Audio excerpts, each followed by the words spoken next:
বাপ্পি লাহিড়ী স্বনামধন্য এই গায়ক এবং সঙ্গীত পরিচালক সকলেরই পরিচিত। তবে সঙ্গীত চর্চার পাশাপাশি গা ভর্তি সোনা এবং চোখে পড়া চশমা তাকে নতুন এক পরিচিতি দিয়েছে ভারতবর্ষ জুড়ে। 2022 সালে স্লিপ অ্যাপেনিয়ায় প্রয়াত হন এই বিখ্যাত গায়ক। এখন প্রশ্ন হচ্ছে, তার মৃত্যুর পর তার যে গহনা ছিল সেগুলো কি হলো?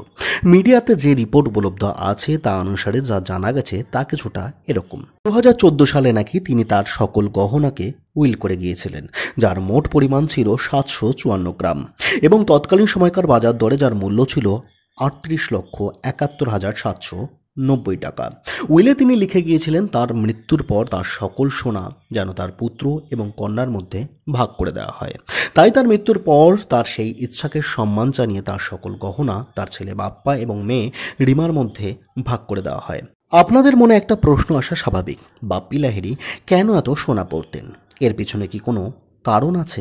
হ্যাঁ, এর পিছনে কারণ আছে। এক সাক্ষাৎকারে বাপ্পি লাহিড়ী জানিয়েছিলেন যে হলুদ রঙকে তিনি সৌভাগ্যের প্রতীক বলে মনে করেন, তাই তিনি এত সোনার গহনা পরে থাকতেন এবং সেই সোনার গহনাকে তিনি যথেষ্ট যত্নও করতেন। আপনাদের জানিয়ে রাখি যে স্বনামধন্য এই গায়ক 1986 সালে এক বছরে 180টি গান গেয়ে নিজের নামটিকে গিনিস বুকের বিশ্ব রেকর্ডে অন্তর্ভুক্ত করেছিলেন। তার মৃত্যুর পর মিডিয়া রিপোর্ট অনুযায়ী যা জানা যায়, তিনি তার পরবর্তী প্রজন্মের জন্য প্রায় 22 কোটি টাকার সম্পত্তি রেখে গিয়েছেন।